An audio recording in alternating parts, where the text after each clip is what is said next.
Hello everybody. In this video, I want to talk about wireshark network analyzer tools. Uh, this application uh, is a sniffer, packet sniffer, which is good for training, for network administrators, uh, and for hackers.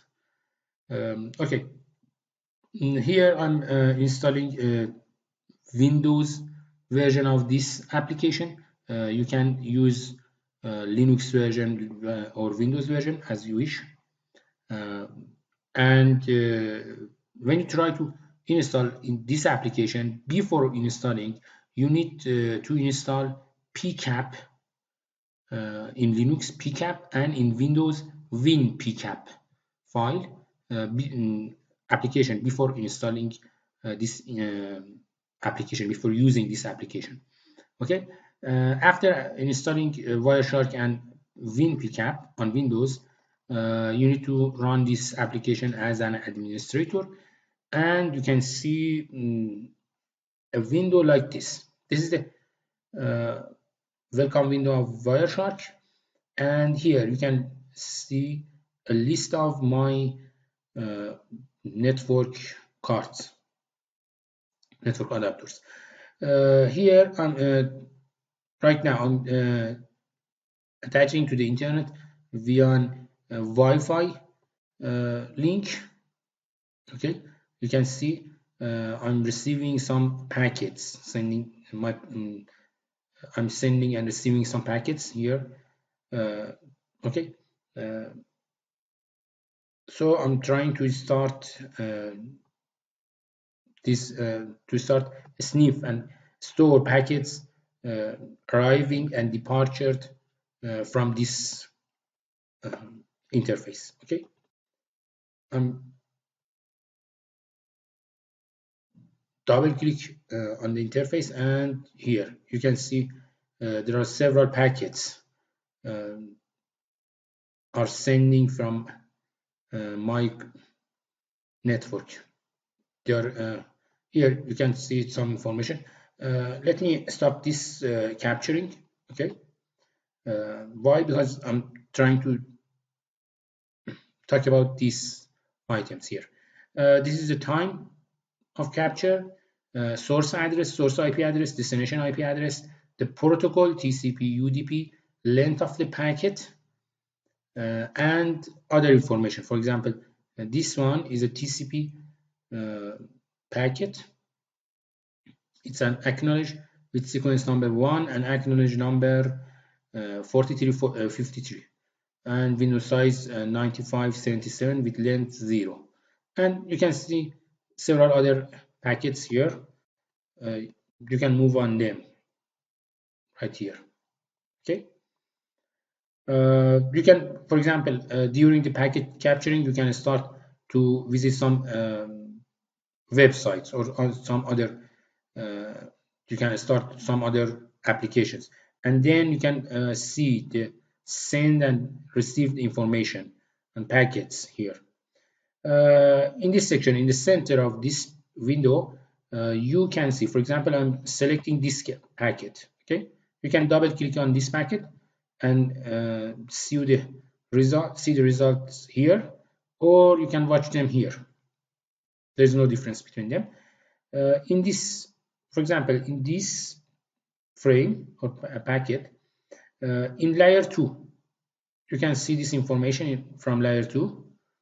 Okay, and because I'm receiving this information from my cell phone, you can see the destination is Xiaomi with an IP version 6. Excuse me, with a MAC with this MAC address, and this is the destination, and my laptop address, MAC address, is this one.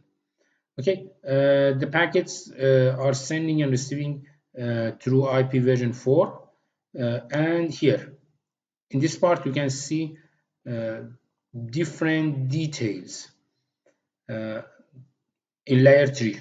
For example, the version is 4, The header length is 20 bytes. The DSCP code point is 0. The total length of packet is 14. This is the identification and other information. Look at this here.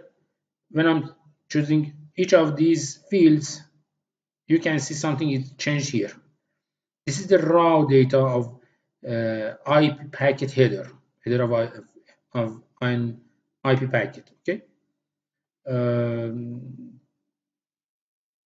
The TTL is 128. This is the protocol number 6, which is TCP, and some other information. In the layer 4 transmission, in the transport layer, this is the TCP protocol. You can see here the source port, destination port, and some other information who are presented in a TCP header. Look at them. Okay, time, window size, and every other packet. Here you can find too many types of packets. For example, look at this one. This is an ARP packet, ARP frame. An ARP frame, ARP protocol is a protocol in layer 2.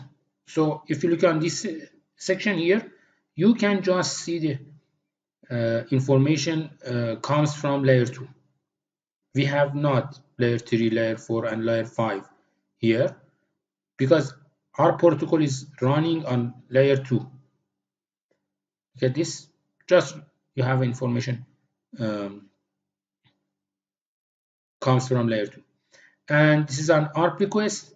I'm asking who is 192.116.43.147. Tell me.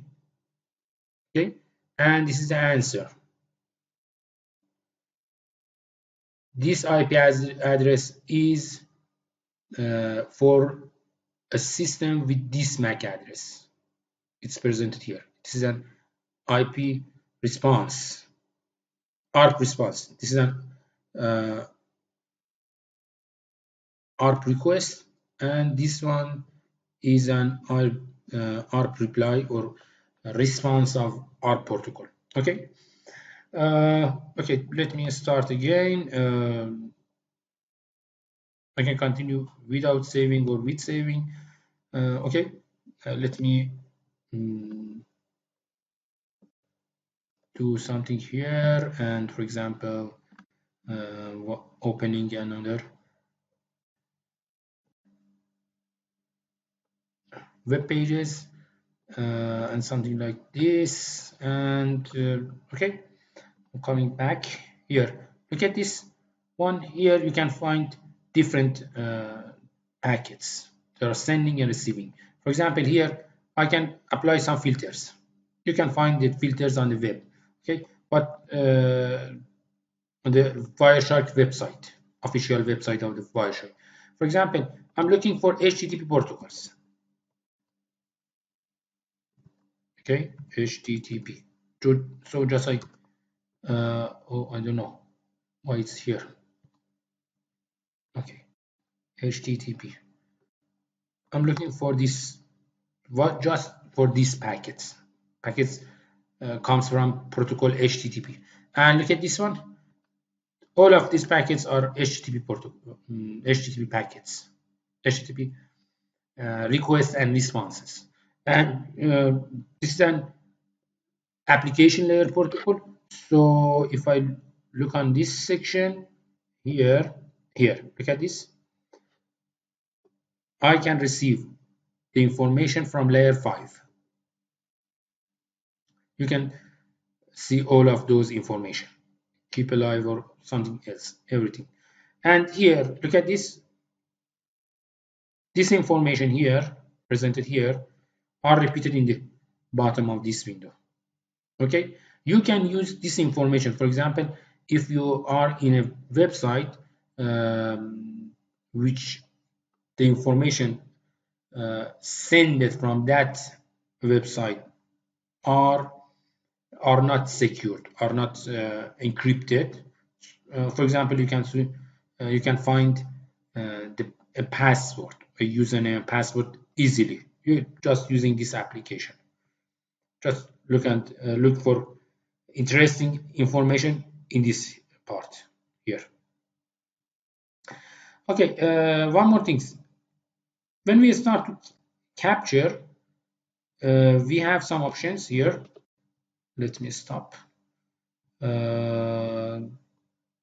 have some options here. Here the list of my interfaces. You can see here in this tab, you can put the captured information, the captured packets in a specific files. You can create them automatically. For example, after receiving, for example, 100,000 packets, or after receiving 1 kilobyte, or after 1 second. Okay, you can create them easily, those files, and then start to do this. Okay, and also you can stop your packet capturing. For example, in your homework, I'm asking you, okay, find the information, find the statics of packets for 1 second. Okay, just stop the packet capturing after here, this one, excuse me, after 1 second. Okay, just it captures for 1 second, or for 1 minute, just this one. Select the second and select this list, and select the minutes, so the capturing would be stopped after 1 minute or after 1 hour. Okay, and you can select which display option should be presented in the output. Okay, I'm asking, excuse me.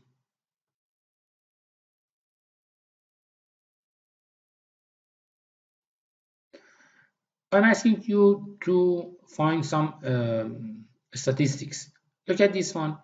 Here we have an IO graph. This IO graph presents the behavior of my network traffics. Number of packets per 1 second is something like this. You can them, and also you can save them here in the bottom. Look at this, or copy this graph or something like that. Okay, but I don't recommend this option for your assignment.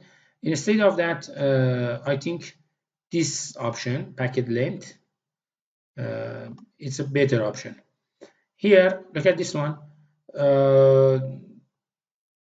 During the capturing, I'm capturing some packets. During the capturing, totally, my system, the wireshark, captures 2056 packets with average length of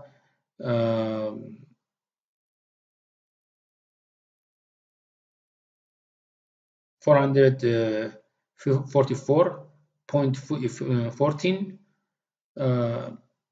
bits for each packet. Minimum value for the length of packet is 42. The maximum packet length is 1454, and you can find the percentage of this information. Okay, just you can simply, here you can find the minimum packet length, maximum packet length here. Look at this one here. And if you are looking for a standard deviation or something like that, just simply use this information. Look at this one here. You can see see the percentage of these packets, and you can use them. Okay, there are several other menus here. For example, if you are looking for IP phone packets or something like that. For example, you are a network administrator, and you're looking for the faults or problems in your IP phone systems in the network. Just simply you can use this menu to follow the behavior of your protocols, your IP phone protocols on the web, on the on your network. Okay, just simply look for this one, and you can work with these filters here and look for different packets and different items. For example, I'm asking you to look for different protocols in your network. Look at this one. I have HTTP protocols, DNS protocols, uh, ARP protocols, and other server protocols. And you can here find some other protocols too. For example, in layer 4, I have user UDP or TCP. In layer 3, I have IP version 4 or version 6. In layer 2, I have I'm using Ethernet frames or ARP request, ARP reply, and something like that. So you can work with these options and do your assignment as well as you can. Thank you.